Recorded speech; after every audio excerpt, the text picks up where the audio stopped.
Black History Month is a great month to remember the greatest lie of our generation, the hoax of black victimization. You turn on the TV, there's on ABC, got that show called Blackish.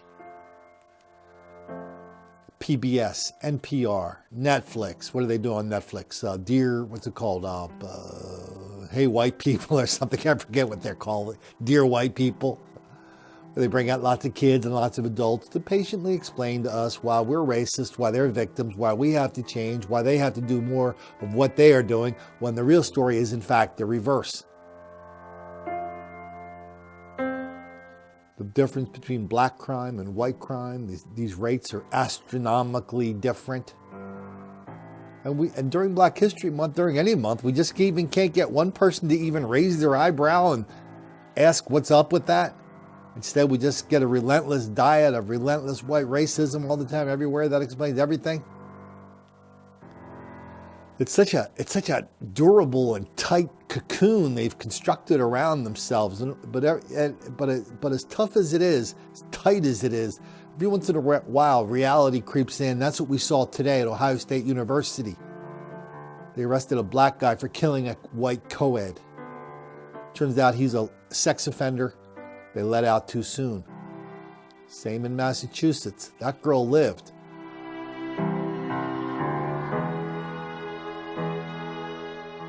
Let's start with Massachusetts. Up in Braxton, Massachusetts. I mean, the particulars of this case are easy to find. You can get into as much detail as you like. They're pretty horrific.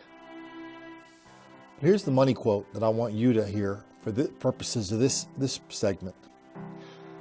This is about the rapist. After being released from prison after serving a sentence for the 1994 rape conviction, Simmons was charged with raping 2 other women at knife point in 1998.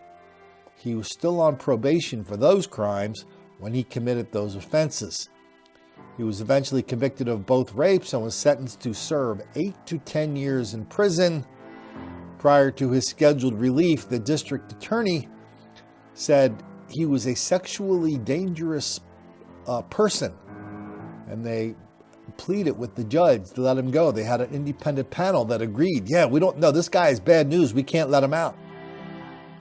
This guy and his public defender, they brought in 2 of their own experts who patiently explained to the court this guy was not a danger, he was not a rapist, he was just a misunderstood fellow that deserved to be back on the streets. Because, Your Honor, don't you believe in second chances? Even if in this case, the second chances were really 3rd, 4th, 5th, 6th, 7th, 8th, 9th, and 10th chances. He let him go. Similar story out at Ohio State University. Much more dire consequences. Just 2 days after the body of a 21-year-old Ohio State University student was found in a Grove City park, police charge a Columbus man with her murder. Good evening, everyone. I'm Colleen Marshall, in for Katie Farrell. Reagan Tokes was last seen leaving her job at a Short North restaurant Wednesday evening. Her body was found Thursday at Scioto Grove Metro Park. And then, early today, police arrested this man, Brian Lee Goldsby, charging him with aggravated murder and aggravated kidnapping. NBC4's Sean Lanier tells us what led police to that suspect. Sean?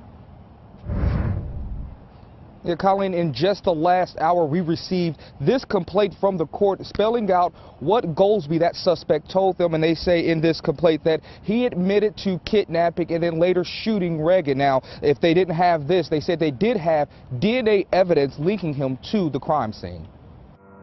He gave us details of the events of the night that closely match what we were finding. Detectives say the details of what happened to Reagan Tokes started after she left her job here in the Short North.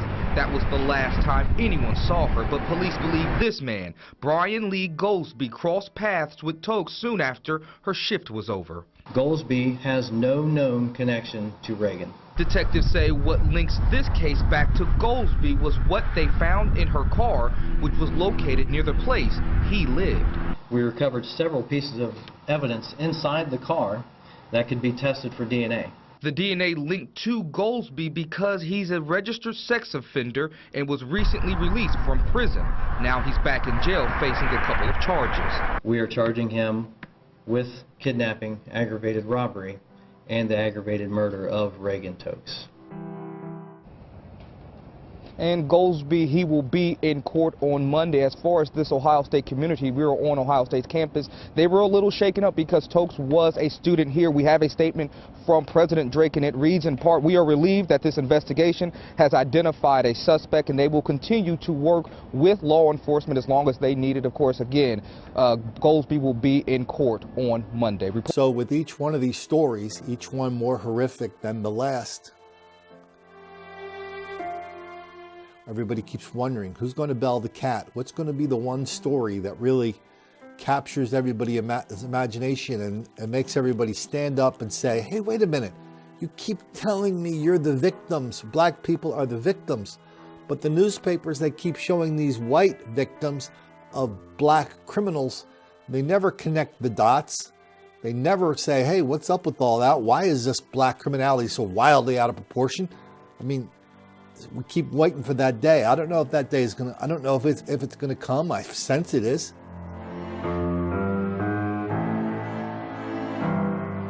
Until then, we're just gonna have to keep reading these stories day after day after day. Reporters refusing to connect the dots. Reporters and public officials in denial, deceit, and delusion, just determined more than ever, doubling down.